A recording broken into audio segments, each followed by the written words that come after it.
Okay, ఇంతకు ముందు క్లాస్లో మనం IC555 timer as మోనోస్టేబుల్ multi vibrator ని గురించిన వర్కింగ్ ఆపరేషన్ ని, అదేవిధంగా అది ఎందుకు మోనోస్టేబుల్ మల్టీ వైబ్రేటర్ గా పిలువబడుతుందో చెప్పుకున్నాము. అయితే ఇవాల్టి క్లాస్లో మనం IC555 timer as astable multi vibrator ని గురించిన వర్కింగ్ ఆపరేషన్ ని తెలుసుకోబోతున్నాం. అదేవిధంగా మోనోస్టేబుల్ కి అస్టేబుల్ మల్టీ వైబ్రేటర్ కి గల తేడాలు కూడా ఈ వీడియోలో మనం తెలుసుకోబోతున్నాం. This class is also going to be continued with our student Bhavya Pratyusha. All the best. My name is V. Bhavya Pratyusha. I am studying final year MPCS in SRMB Degree College, Badvel. Today I will give a seminar on the topic IC555 timer as astable multivibrator.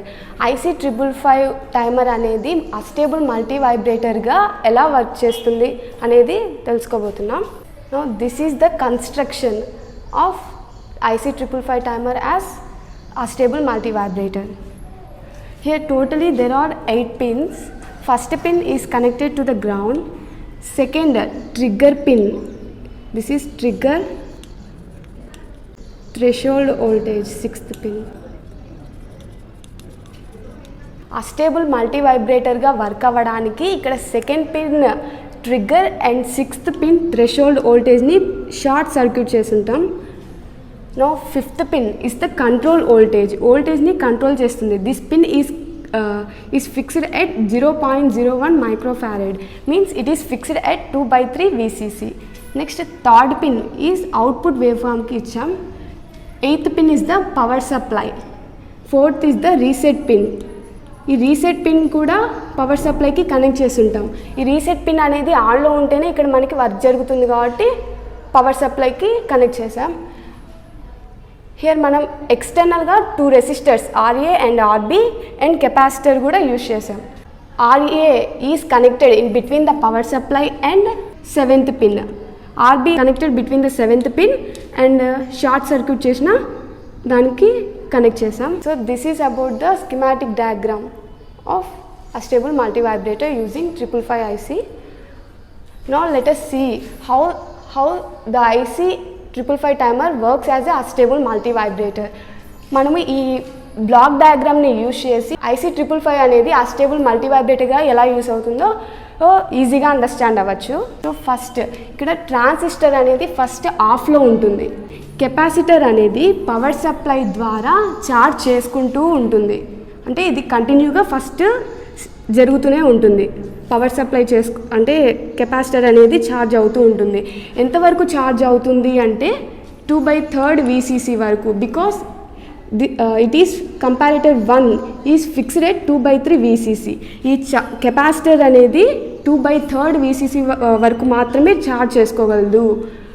ఎప్పుడైతే 2/3 వరకు charge చేసుకుంటుందో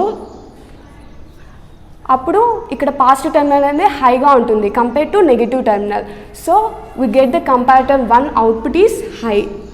comparator 1 output అనేది హైగా వస్తుంది. హైగా it sets the flip flop. ఇది flip ఫ్లాప్ని set చేస్తుంది కాబట్టి Q అనేది 1 అవుతుంది. Q బార్ అవుట్పుట్ అనేది 0. అవుట్పుట్ అనేది ఫస్ట్ 0లో ఉంటుంది. సో ఇప్పుడు Q అనేది 1 అవుతుంది. Q అనేది 1 వచ్చింది కాబట్టి డిశ్చార్జ్ ట్రాన్సిస్టర్ అనేది ఆన్ అవుతుంది. డిశ్చార్జ్ ట్రాన్సిస్టర్ ఆన్ అయినప్పుడు ఇక్కడ కెపాసిటర్ అనేది ఫస్ట్ 2/3 VCC వరకు మాత్రమే ఛార్జ్ అయ్యింది. ఎప్పుడైతే ఈ డిశ్చార్జ్ ట్రాన్సిస్టర్ అనేది ఆన్ అవుతుందో ఈ 2/3 VCC అనేది డిశ్చార్జ్ అవ్వడం స్టార్ట్ అవుతుంది. QDలోకి డిశ్చార్జ్ అవుతుంది. ఫ్రమ్ 2/3 VCC నుంచి డిక్రీజ్ అవుతూ వస్తుంది. ఎంతవరకు డిక్రీజ్ అవుతుంది అంటే 1/3 VCC వరకు డిక్రీజ్ అవుతుంది.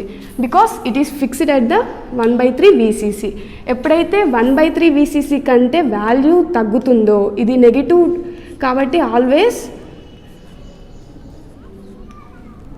ఈ వాల్యూ అనేది తక్కువగా ఉంటుంది. అప్పుడు పాజిటివ్ టెర్మినల్ వాల్యూ అనేది హైగా ఉంటుంది. కంపారిటర్ 2 యొక్క అవుట్పుట్ అనేది హైగా వస్తుంది. మీన్స్ 1గా వస్తుంది. Here reset pin it resets the flip flop. So we get the so ఇప్పుడు మనకి Q వాల్యూ ఏమొస్తుంది 0 వస్తుంది. అవుట్పుట్ అనేది 1 వస్తుంది. ఇప్పుడు అవుట్పుట్ అనేది ఫస్ట్ 0 స్టేట్లో ఉంది. ఎప్పుడైతే 1 వచ్చిందో అది హై స్టేట్కి వెళ్ళినట్టు. సో 1కి వస్తుంది.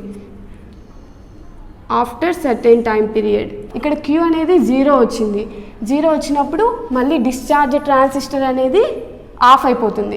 ఇది ఆఫ్ అయిపోయినప్పుడు మళ్ళీ పవర్ సప్లై నుంచి కెపాసిటర్ అనేది ఛార్జ్ అవుతుంది. ఎంతవరకు? మళ్ళీ 2/3 VCC వరకు.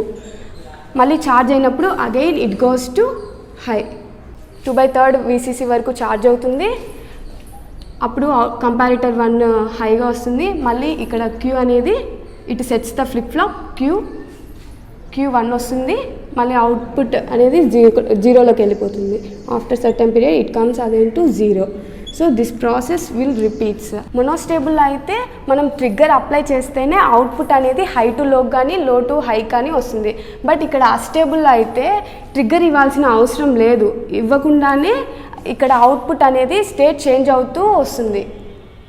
This is the difference between monostable and astable. So this is the working operation of IC555 timer as astable multivibrator. Next, let us see the waveform. This is the waveform of astable multivibrator. First capacitor అనేది charge అవుతుంది అని చెప్పాం. First capacitor charge అవుతూ ఉంటుంది. ఎంతవరకు? 2/3 VCC వరకు మాత్రమే. అది ఫిక్స్ చేస్తున్నాం కాబట్టి ఎప్పుడే 2/3 VCCకి రీచ్ అయినప్పుడు మళ్ళీ అగైన్ డిశ్చార్జ్ అవుతుంది. అంటే ట్రాన్సిస్టర్ అనేది ఆన్ అవుతుంది కాబట్టి అగైన్ ఇట్ డిశ్చార్జ్ అవుతుంది 1/3 VCC వరకు మాత్రమే. మళ్ళీ ఎప్పుడైతే 1/3కి డిశ్చార్జ్ అవుతుందో అగైన్ ట్రాన్సిస్టర్ అనేది ఆఫ్ అయిపోతుంది. మళ్ళీ 2/3 VCCకి రీచ్ అవుతుంది. అగైన్ మళ్ళీ ట్రాన్సిస్టర్ ఆఫ్ అయిపోతే మళ్ళీ డిశ్చార్జ్ అవుతుంది. This process will repeats. So this is the output wave form. So ఇది ఛార్జింగ్ అంటే ఇంక్రీజ్ అయినప్పుడు ఛార్జింగ్ జరుగుతుందని అర్థం, డిక్రీజ్ అయినప్పుడు డిశ్చార్జింగ్ జరుగుతుందని మీనింగ్. అంటే ఛార్జింగ్ జరిగినప్పుడు కదా కాబట్టి మనం TC రాసాం, డిశ్చార్జింగ్ కాబట్టి TD రాసాం. ఇక్కడ compare to the time of TC and TC charging చేసుకునేటప్పుడు టైంని ఎక్కువగా తీసుకుంటుంది. డిశ్చార్జ్ అయినప్పుడు టైం అనేది తక్కువగా ఉంటుంది. ఎందుకంటే ఇక్కడ అబ్జర్వ్ చేసినట్టయితే కెపాసిటర్ అనేది పవర్ సప్లై నుంచి ఛార్జ్ చేసుకున్నప్పుడు త్రూ RA నుంచి RB నుంచి పాస్ అవుతుంది. RA నుంచి Bకి ఇలా పాస్ అవుతూ వస్తుంది. అంటే 2 రెసిస్టర్స్ యూజ్ అవుతున్నాయి.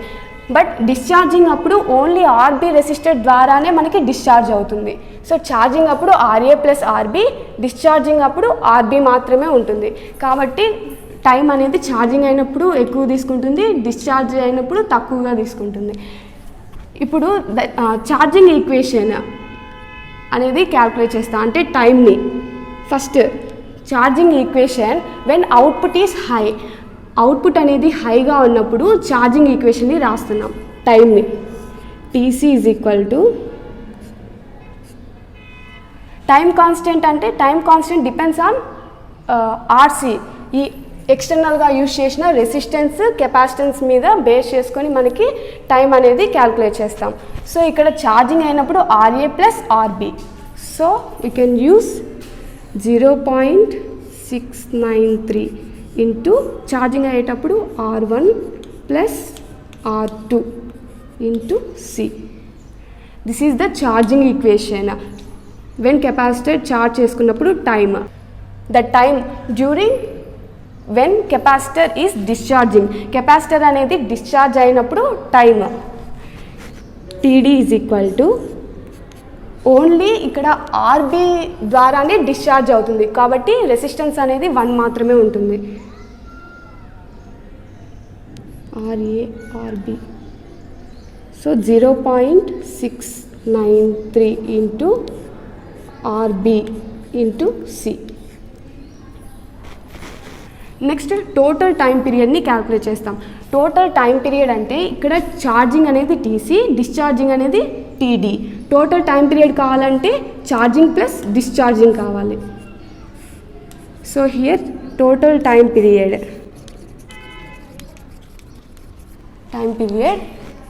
T is equal to TC plus TD.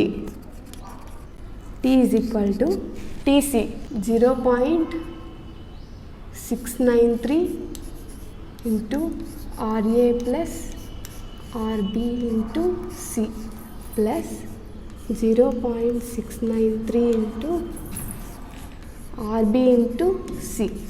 ఇక్కడ T is equal to 0.693 ఇక్కడ 2 RBs ఉన్నాయి కాబట్టి RA plus 2 RB into C. This is the total time period. నా ఇప్పుడు డ్యూటీ సైకిల్ని క్యాల్కులేట్ చేస్తాం.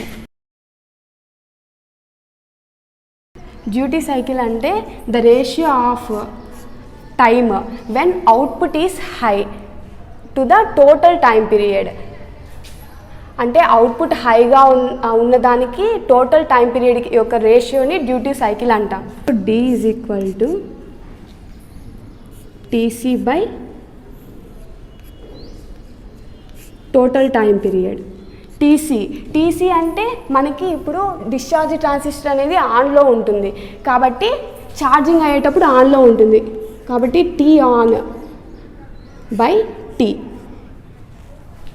సో ఛార్జింగ్ ఈక్వేషన్ ఏమొచ్చింది మనకి 0.693 RA plus RB into C by total time period ఎంత వచ్చింది 0.693 into RA plus 2RB into C. C cancel, 0.693 cancel. So we get the value RA plus RB divided by RA plus 2RB. This is the duty cycle.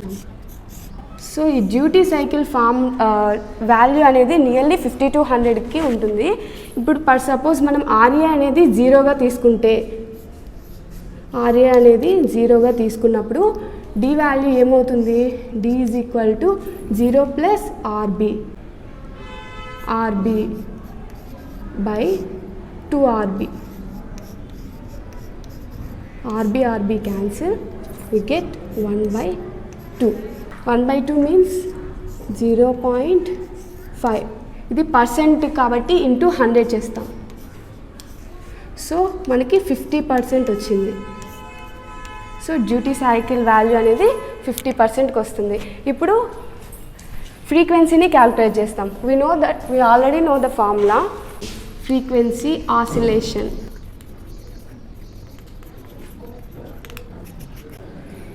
Frequency F is equal to 1/T. 1/T value ఏమొచ్చింది 0.693 into RA plus 2RB into C. So this is the frequency formula. So మనం ఇక్కడ ఎటువంటి trigger ఇవ్వకుండానే output అనేది high to లో ఆ లో to హైకి change అవుతుంది. కాబట్టి ఈ అన్స్టేబుల్ మల్టీ వైబ్రేటర్ని ఫ్రీ రన్నింగ్ మల్టీ వైబ్రేటర్ అని కూడా అంటారు. Free running multi vibrator.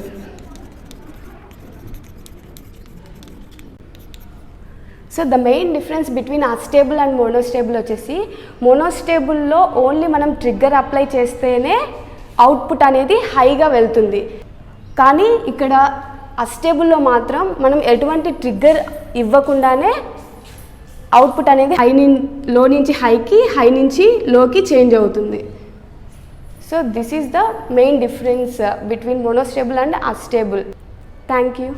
Okay, I hope you understand. IC555 timer అనేది అస్టేబుల్ మల్టీ వైబ్రేటర్గా ఏ విధంగా వర్క్ అవుతుందో మనం ఇక్కడ చూస్తున్నాం. అదేవిధంగా మోనోస్టేబుల్ మల్టీ వైబ్రేటర్కి అస్టేబుల్ మల్టీ వైబ్రేటర్కి డిఫరెన్స్ని కూడా మనం ఇక్కడ చాలా చక్కగా ఎక్స్ప్లెయిన్ చేయడం జరిగింది.